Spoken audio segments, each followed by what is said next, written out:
A former Johnson Street Bridge worker says it's time for people to listen to the experts and replace the 85-year-old crossing.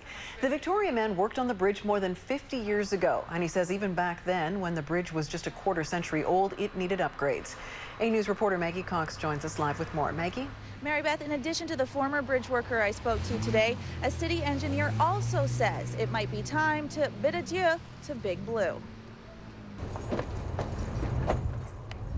Robert Akins knows the nooks and crannies of the Johnson Street Bridge like the back of his hand.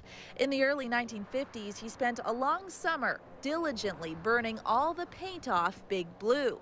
There was a lot of rust particularly around the rivets, and it was beginning to show its age then. Akins still lives in Victoria, and despite his personal affiliation with the 85-year-old crossing, he thinks it should be replaced sooner rather than later. Best thing to do is get at it now, when you can borrow the money cheaply.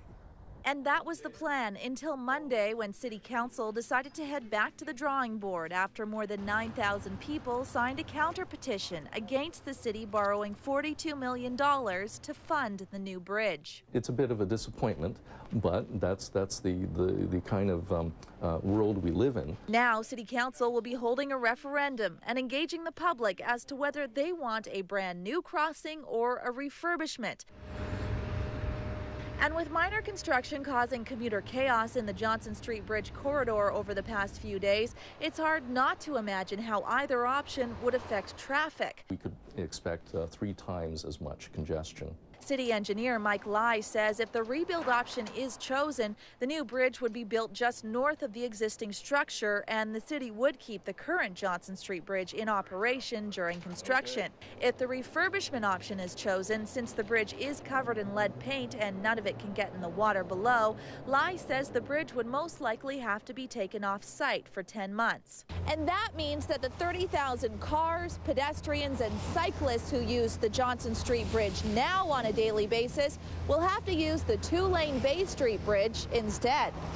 The head of JohnsonStreetBridge.org, a citizens group pushing for the refurbishment of the existing crossing, says there are options other than repairing the bridge off-site. That's a big concern with all refurbished bridges everywhere, like Lionsgate Bridge in Vancouver. They did all the work at night.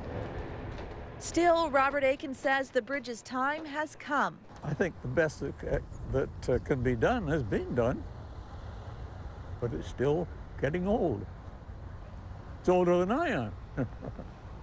And they're both still standing, but Akins hopes Big Blue will get a new lease on life he can only dream of. Now, Mary Beth, in terms of when the referendum will take place, I spoke to Mayor Dean Corton, and he says it should take place within the next year or so. And I also spoke to Mike Lai about the safety issues concerning this delay, and he said although there might have to be some Band-Aid solutions, some Band-Aid fixes, it should remain safe.